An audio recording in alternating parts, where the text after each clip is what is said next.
Hi, my name is Deanne Gannaway, and I'm the academic lead of professional learning and teaching and learning at the University of Queensland in a decidedly hot and sticky Brisbane, Australia. First and foremost, I'd like to acknowledge the traditional owners of the land that I'm speaking from today, the Jagera people south of the Brisbane River and the Turrbal people north of the Brisbane River. I'd like to pay my respects to the elders of this land, past, present, and emerging. I'd also like to recognise and pay my respects to all the elders and custodians of Indigenous knowledges of the first peoples in the lands in which you are all viewing this presentation. The image on this slide and behind me is an artwork that represents the land on which the University of Queensland, or UQ, is based. This land has always been a place and a space for teaching, learning, research, and collaborations, tens of thousands of years before it was established as a UQ campus. This research, learning, teaching, and collaboration continues today. Thousands and thousands of years of sharing knowledge and building expertise. In acknowledging country, I am continuing an ancient protocol that has been practiced in this country for thousands of years. And in this presentation that is about building expertise in teaching and learning, I'm inviting us to recognize that this expertise is not being built from scratch, in a void, or from a place that where no expertise exists. I'm taking as my definition of expertise, Helen King's definition, that expertise is something that can be built and developed and is accessible to all.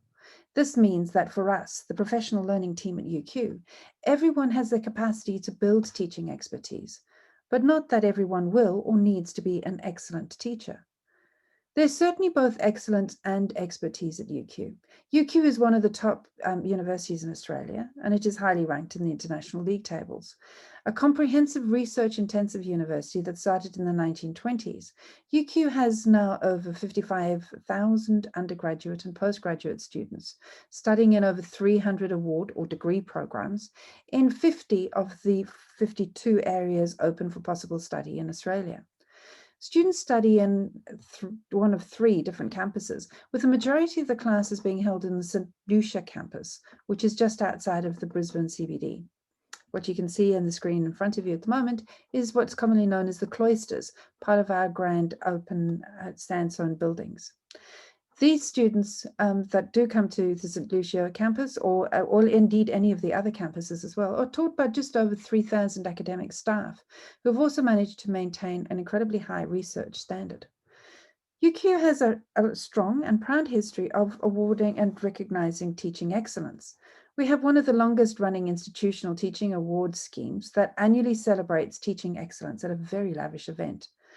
Once the national teaching award schemes began in the late 1990s, UQ has since won more teaching awards than any other university in Australia.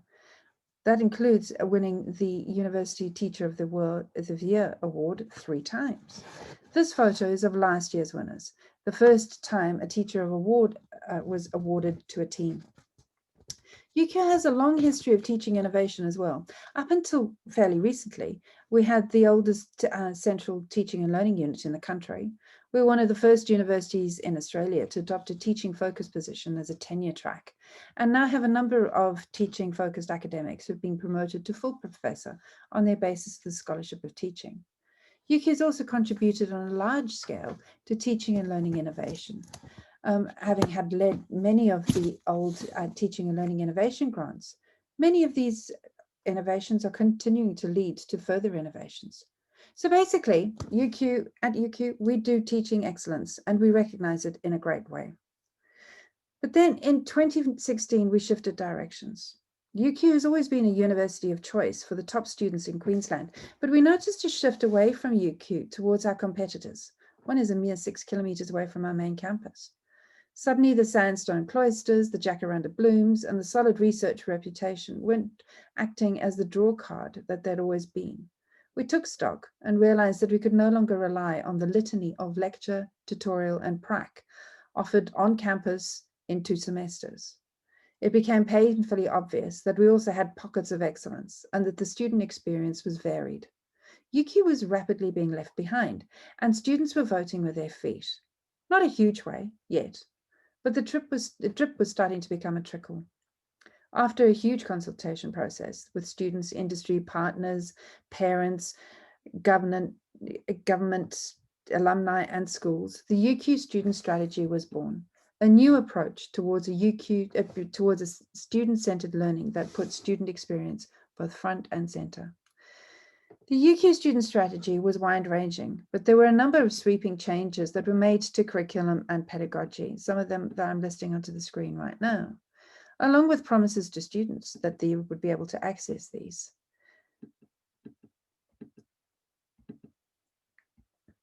The last two were probably the most painful for most of the academic staff, as the program architecture project heralded a transition away from a discipline focus towards a whole of program and university-wide focus. Suddenly, curriculum design, feasibility studies, and market research entered a conversation that most people felt that they were not prepared for. At the same time, there was an endless mantra of our university's branding: create change. To enact their visions required change after change after change. People were tired. People were exhausted and reactive, and not necessarily having a clear focus on where we needed to go and why. I was charged with leading a working party with representation from across the university to develop a roadmap about how we would support this fundamental shift. Professional learning had shifted towards an institutional enabler of this change. Within the working party, we decided to return to basic and follow a curriculum design protocol.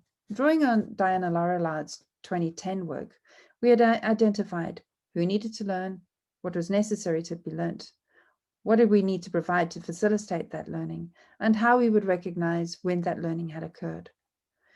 We conducted a series of career journey maps to help us categorize the target audience that was then confirmed by the senior executive. However, we soon determined that, regardless of the name of the teaching role and the type or sites of learning, the types of actual teaching roles could be distilled into the groups that you can see on your screen now: educator, leader, coordinator, designer, innovator, and supervisor. It didn't matter whether you were teaching in a work integrated learning or whether you were a tutor, you would be having one of these kinds of roles. And the level of experience could be distilled down to these elements. The terms novice, mainstream, and leader or innovator did not sit very well with the members of the staff that we tested with, however. It was soon after this that we stumbled onto the work that had been done by colleagues in Canada at the University of Calgary. Similar needs, similar consultation process, and a framework that seemed to answer most of our needs.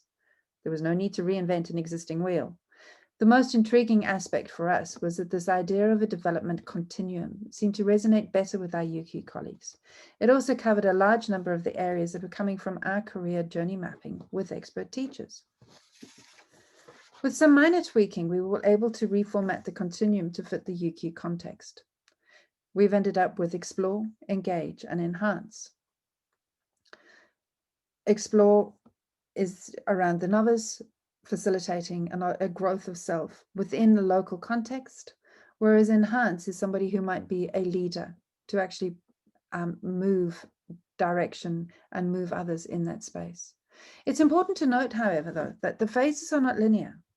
It is just as easy for a seasoned professor with many years of experience to suddenly be novice in a new way of teaching and suddenly find themselves exploring a new pedagogy, just as a relatively new tutor that might be leading the way with innovative teaching and influencing the teaching practices of others. This mechanism of categorizing interchangeable expertise was crucial for us, as it helped us recognize that expertise is constantly evolving and professional learning needs to be flexible and personalized in order to accommodate that dynamic. All of this was reinforced when this little bug came along. Suddenly, excellent teachers who had always been recognized for sustained excellent practice suddenly had to substantively adjust all that they knew on the fly. This is our 2019 award-winning teachers who suddenly had to change everything to adapt to a COVID-19 world. And the constant refrain that we consistently heard was that although they would have counted themselves as expert in their field and had evidence to prove their excellence and expertise, suddenly they were novices. So what we needed to do was actually make sure that our teaching expertise framework had to accommodate the needs of many, and not just the university strategic direction, but also the needs of our varied and highly experienced academic workforce. So what we did with our teaching expertise framework, yes, the acronym is TEF, but in a good way. We drew very heavily on the Calgary model. We identified core learning outcomes that would typically be expected to build expertise in a range of different areas, which we call domains. These domains were then subdivided into dimensions, as illustrated in this table. We then built that expertise that might be expected in each of these dimensions at each of the phases of development. These statements of expertise could now be turned into learning outcomes in various formal and informal, centralized and local, or discipline or school-based professional learning activities in which people could engage. The knowledge, skills, experiences, and values could then inform outcomes for professional learning activities. The fact that many of these statements that are within the domains are aligned to the UK PSF and the HEA fellowship scheme provided a mechanism to recognize when that expertise had already been developed and where gaps and silences that were needed further in development or further direction. In essence, what this process allowed us to do was to provide the characteristics of the identities of academics as teachers, as professional identities, and the expertise that needed to be developed, or that could be developed. It is important to note here that not all teachers are expected to demonstrate attainment in every aspect, but rather that the teaching expertise framework can be used as a guide to purposeful career path mapping, developing professional learning opportunities, and supporting teachers reflect and articulate their existing expertise. Just like that rather familiar graphic of the tube lines, career paths are varied. They have multiple starting points and ending points, and there's always a possibility of switching directions at any station at any point in time. A professional learning roadmap needs to be as flexible and allow people to change direction in a way that is clear and purposeful, rather than reactionary or uniform and the expectation of new expertise. So in conclusion, what I would like to do is to return to where I started with this art piece. It's called A Guidance Through Time and was created for UQ by Quandamooka artists Cassie Coolwell and Kira McIltow. It's a reminder that this teaching expertise framework fills a similar purpose. It's a guidance across a career path over time that provides a mechanism to connect to personal stories that trace the development of expertise over time, from multiple starting and ending points, and is designed to inform the development of flexible learning and recognition pathways that are personalized to the needs of the individual. The pathways to expertise in teaching and learning, the how of the roadmap, is under development and includes formal and informal learning captured in micro-credentials. But that's a story for another time. The teaching expertise framework is shared as part of this presentation. I look forward to hearing your views of this tool in our discussions. Thank you.